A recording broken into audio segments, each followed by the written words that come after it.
Good evening, YouTube. This is Michael, and it's time to bid you welcome to another Clerk Confessions video. It's been a hot minute since I've had one of these,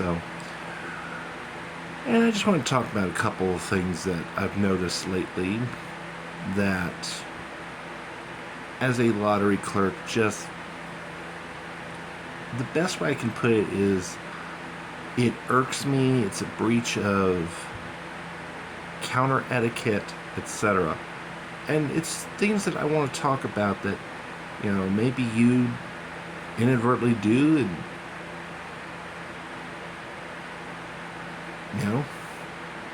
maybe it's things you see others do. I don't know.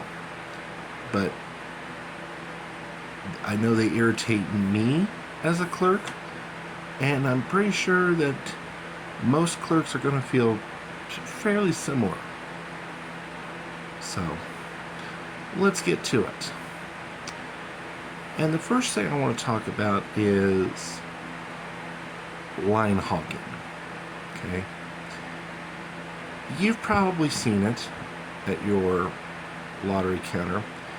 You get this one customer that just, and heaven help you if you're behind this customer, or if you're like me, you're on the other side of the counter and you're having to deal with this customer, wants to sit there and has 16 different transactions and has 16 different payment methods, and everything just comes to a complete stop because of this customer. I recently had one where this person, and I'm not even going to say whether it was a male or a female, but I had this person who just decided to do four different lottery transactions. And paid for each of them with cash. And what was even more maddening is that this person didn't even look like the cash was coming from different areas of the wallet. It just looked like it was all coming from the same place. And I get sometimes that people do multiple transactions because they're doing them for multiple people. For example, back when my mother was still alive, she would send me to go buy her tickets for every 2 weeks. So I'd have her money for her lottery tickets, and I'd have money for my lottery tickets. And yes, I kept them. And it was always cash, and I would keep that in my wallet, but there was usually like some kind of physical separation. Like, for example, I'd have her bills folded up or something, whereas mine would be straight. Mine would be, unfolded. Okay? So I get that. But when it looks like you're just pulling multiple transactions because apparently you either are just buying spur of the moment, whatever comes into your mind, and goes, oh, okay, we'll just do this. Okay, I'll pay for this. Oh, wait, let me do this. No. Can you at least, I don't know, come a little more prepared? That just drove me nuts.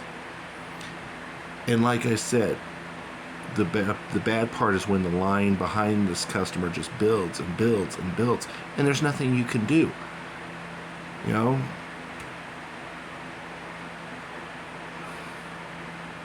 Don't be that customer, please.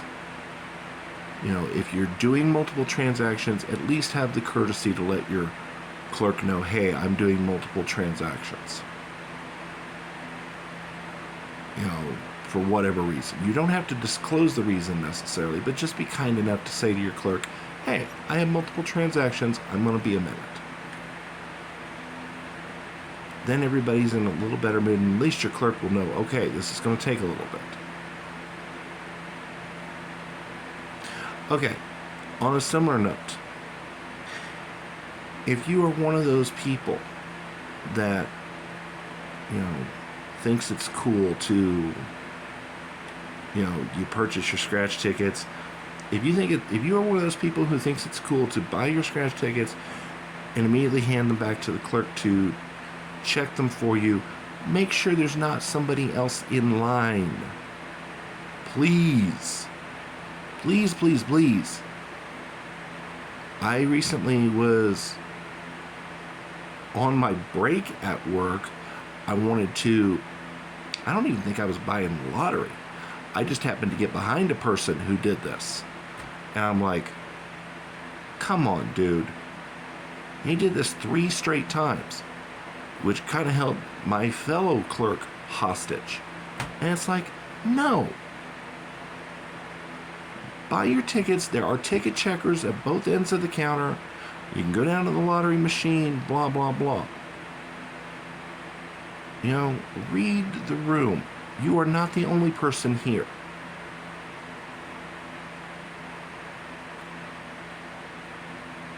I don't understand people's reasons sometimes, but to me, this is a breach of etiquette. If there's nobody behind you in line and you want to do this, that's fine. Okay, and if your clerk is willing, that's fine. But otherwise, no.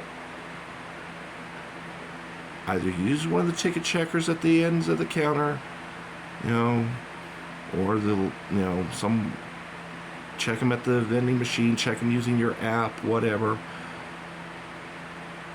Or if you want to just scratch the bottom barcode and have the clerk see if you want or not and pay you, then do us all a favor, go to the end of the line and do another transaction. And if you're not willing to do that, maybe consider a self-service machine. Again, though, make sure that there's not a line waiting to use that. It's all about have courtesy for your fellow man, please. Or should I say, your fellow human. Okay. Another thing,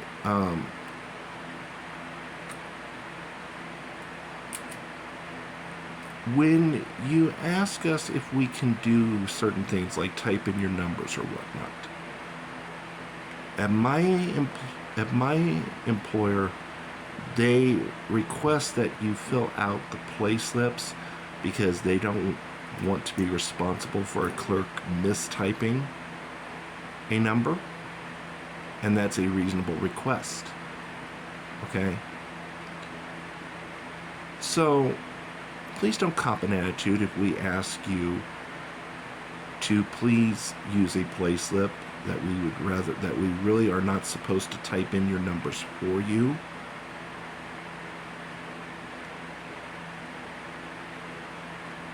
There are reasons behind it, and it's not because we get our jollies out of making your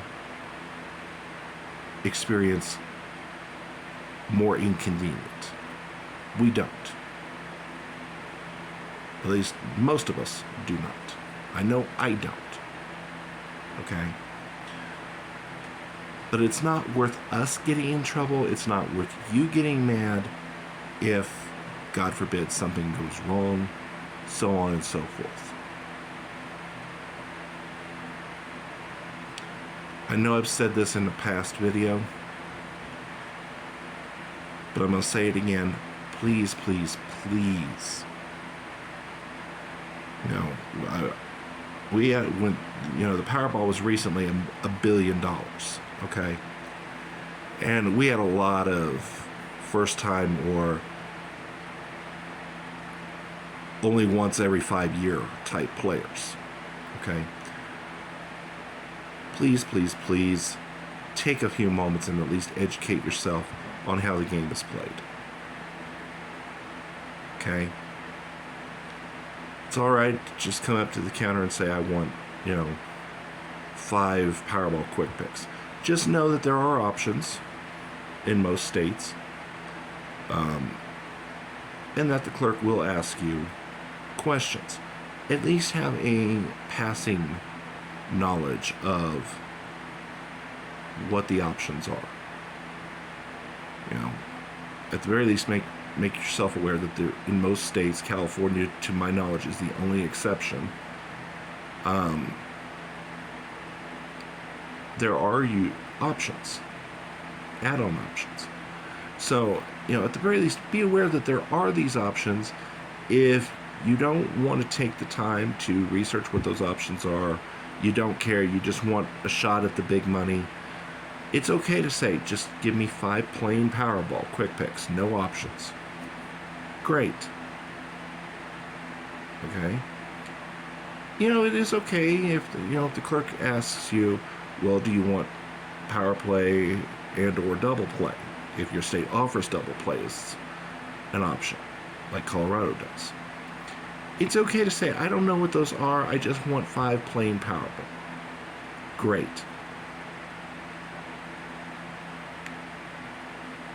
If you're going to ask for a play slip, at least take the time to read both sides of the play slip, because usually on the back of the play slip are the rules that explain what the options are, how to play the game, so on and so forth.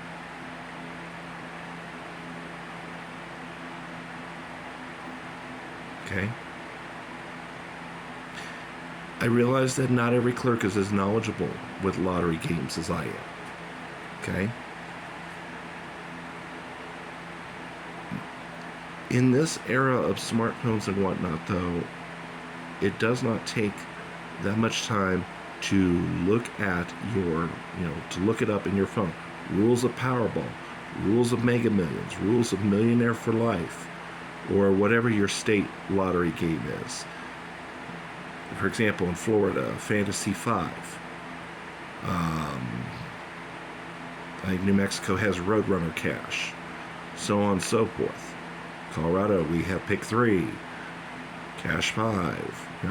It doesn't take that long to type in rules for your particular lottery game that you're interested in buying. Heck, most phones anymore have a text, speak to text option. So, hey Siri, did it. Okay. Really, all these little gripes are just my way of saying, please, take a moment, have consideration for your clerk, have consideration for your fellow man, your fellow person, and, your fellow customers.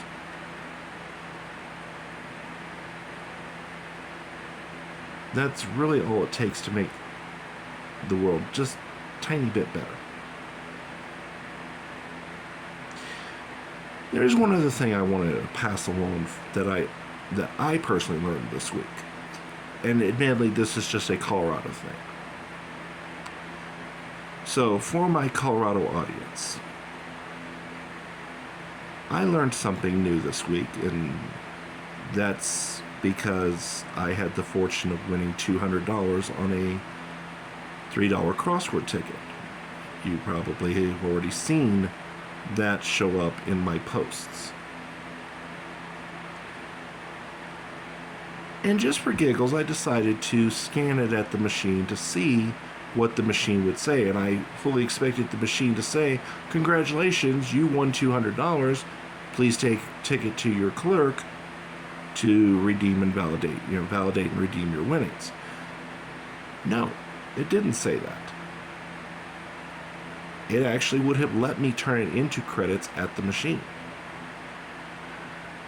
And at first I was surprised. I thought the limit for redemptions for the machine was $150. Well, then I happened to remember that the machine can have a maximum credit amount of $200. So as there was no money in the machine when I scanned this ticket, it could have cashed my $200 win. If I already had money in the machine, it probably could not have. So,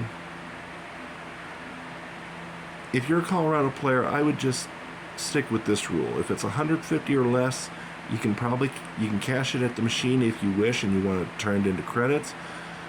If it's 200 and there's no money in the machine and that's how you want to spend your 200, okay. Personally, I would just rather take 200 to my clerk and just say, give me cash, even if I want to buy more tickets with it. I can tell you anything over 200, it will not give you the option. You do have to take it to a lottery clerk. So. All right, that's this episode of Lottery Clerk Confessionals. As always, if you've enjoyed or learned something from what you've heard here, please leave a like, please leave a comment. If you're not already subscribed to my channel, please consider doing so. It's free, it's easy to do, it takes just a moment of your time. This channel's actually closing in on 500 subs, and I'm very surprised at how fast we've gone from 400 to where we are today. So, it's letting me know that there's a place for me out here in YouTube land, and I cannot be more grateful for that. So, as always, I thank you for watching, and we will see you folks next time.